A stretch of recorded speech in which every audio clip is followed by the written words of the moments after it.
Greetings to everyone. I welcome you for IEBS IAS Academy Current Affairs channel IEBS IAS News Bureau. And today we are going to discuss about The Hindu news analysis dated on 20th August, where we are going to discuss about three or four different issues. First most thing is National Recruitment Agency and its function. And second one is relaxation norms for PFC, that is Power Finance Corporation and Rural Electrification Corporation, and World Bank forecast and IMF chief interview. These are all the things that we are going to discuss in today's articles. First one is government has give permission to start a new agency, that is National Recruitment Agency, which is going to take examination, which is going to conduct a common eligibility test, that is CET, for recruitment to government examination. This is the major function of it. This National Recruitment Agency will initially conduct CET, that is Common Eligibility Test, for three different sectors, that is Railway Recruitment Board, Staff Selection Commission, and third one is Institute of Banking Personnel Services, that is IBPS. Nowadays we are taking three different examinations for three different postings, that is three different departments. Thereafter there is no need to take three different examinations for three different sectors. Instead of that, the common preliminary entrance test will be conducted through online in 12 different Indian languages, including English and Hindi. This examination will be conducted separately for three different levels, that is first level for graduate, second level for 12th standard pass students, and third level for 10th standard. All those three examinations are considered only for non-technical posts and non-gazette posts. And this examination will be conducted completely through online twice a year. The major stuff of this examinations are: the scores will be valid for 3-year period. Once the examination has been conducted, student can write the test multiple times, and wherever their score is being considered as the best score, that alone can be considered for subsequent stages. According to Department of Personnel Training Secretary, every year there are more than 2 crore people more than 2.5 crore people are being applying for various government examinations to take up the post, which are comes around 1.25 lakhs, which means for 1.25 lakh jobs more than 2 crore people are being applied every year. To make the process simpler and to make the and to reduce the costs which are involved in this examination for both organizations, as well as it can reduce the effort which is being put by the students community to prepare for different examination differently. When this NRA came into picture, for all the different examination, we can take only one examination based on the result which is been coming in preliminary. Student can apply with the preliminary marks directly for secondary level, that might be interview level or mains come interview level, based on the process of the interview process of the recruitment process of that particular examination. And apart from that, here the major one of the major feature that we need to note is there is no limit in terms of attempt, which means student can give the examination till they attain the maximum age limit. Here the attempts are not being considered as per the present report, whereas reservation will be provided to the categories like scheduled caste, scheduled tribes, and other backward classes. That will be as per government restrictions and government policy alone. When this comes into picture, the aspirants who have been preparing for any governmental examination as well as public sector bank related jobs, they can take single examination, which will make them to get inside any particular services in an easier way. This is related to National Recruitment Agency. And the second article that we are going to look into is an interview which is provided by IMF chief. We can directly look into this article whether India is capable to getting back to that 7% growth normal with respect to our GDP growth. When Rahil when Ranil Saldahu, that is the person who is the chief Indian mission chief at International Monetary Fund, discussing about big questions on macroeconomic policy, growth dynamics, and poverty alleviation that is being faced by the country after this post-COVID. He emphasized the needs and characteristics and falling growth in India due to this COVID. Initially, this COVID has locked both the side, which means both the supply side and demand side has been suppressed due to the lack of productivity, and that lack of productivity had a rigorous or a cycle effect on consumer, on all the laborers, which has reduced their income. When the income is reduced, consumption will be reduced. When the consumption is reduced, saving will be reduced, our profit will be reduced. This is a vicious circle. When the productivity are the when the productivity needs when the productivity is increased, automatically the labor income will be increased. When the labor income is being getting increased, in the sense they can able to consume more. When the consumption is more, automatically we can able to come to a normal condition. But this cannot be attained as easier when we are talking. Unfortunately, India has not been able to gain full control of this COVID situation, because we are not able to. The reasons are the fiscal expenditure.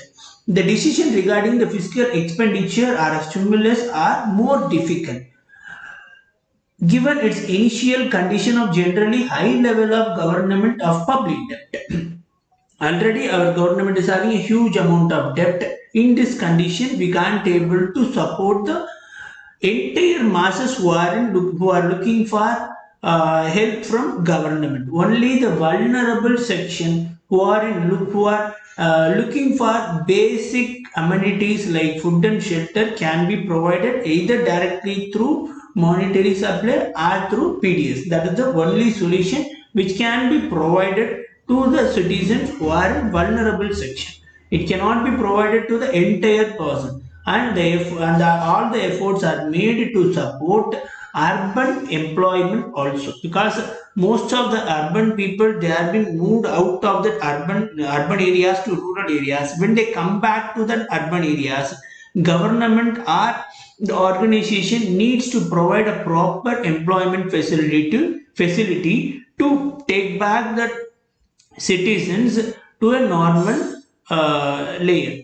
If the citizens are come to a normal layer, then alone the money supply and productivity and demand side, supply side, everything can be equalized. Partially because of the shortfall in demand, there seems to be a plenty of saving available for the government to tap into right now. But once the COVID crisis has been passed, India has to get back to its long-term fiscal consolidated strategy. This can be attained only by providing the money to the private sector or private people through periodic sector lending at lower rate of interest. When the liquidation is being directly provided by government to various sectors in the economy, liquidity flow will be increased. When the liquidity is being increased in a market, they can easily increase the production in manufacturing sector. When the production or manufacturing sector is being boosted up, automatically the prices of the products will be reduced. When the production is higher, the product price will be reduced. When the product price has been reduced, consumer will be consuming in higher number. That will leads to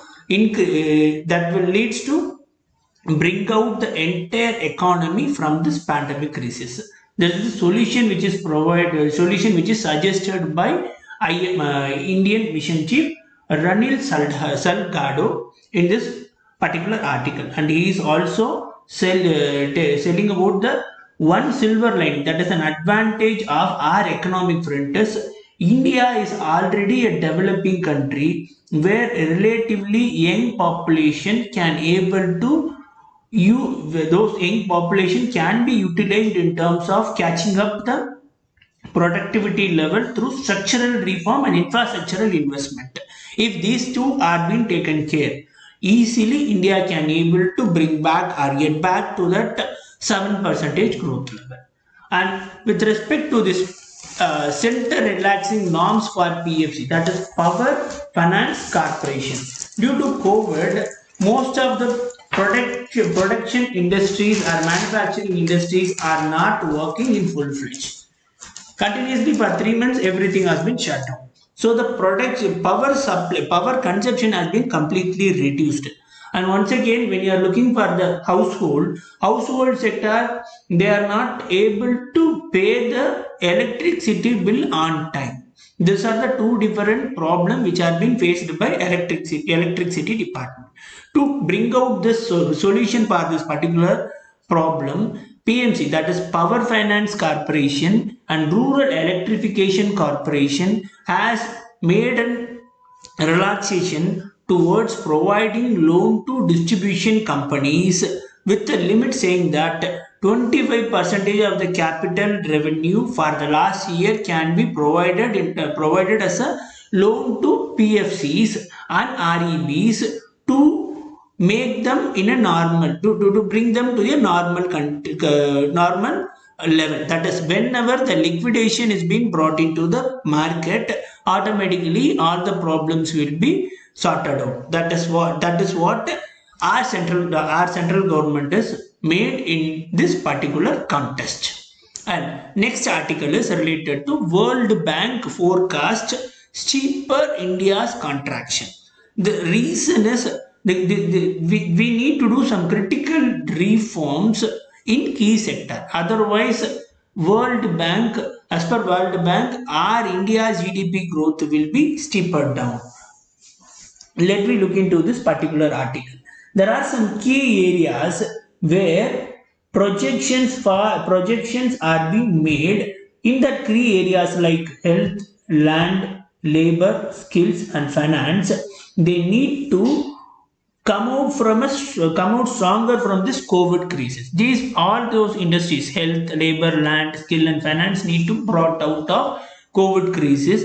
Then alone, our Indian market or Indian economy can able to keep up.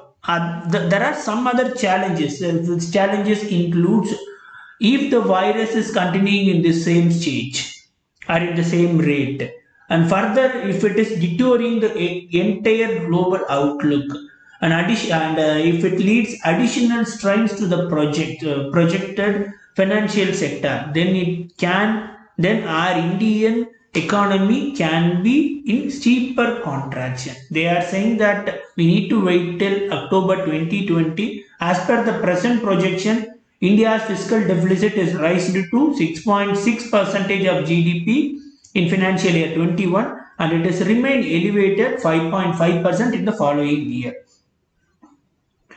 And if there would be a second round of consumption and investment slowdown compounded by distress in financial sector and financial market.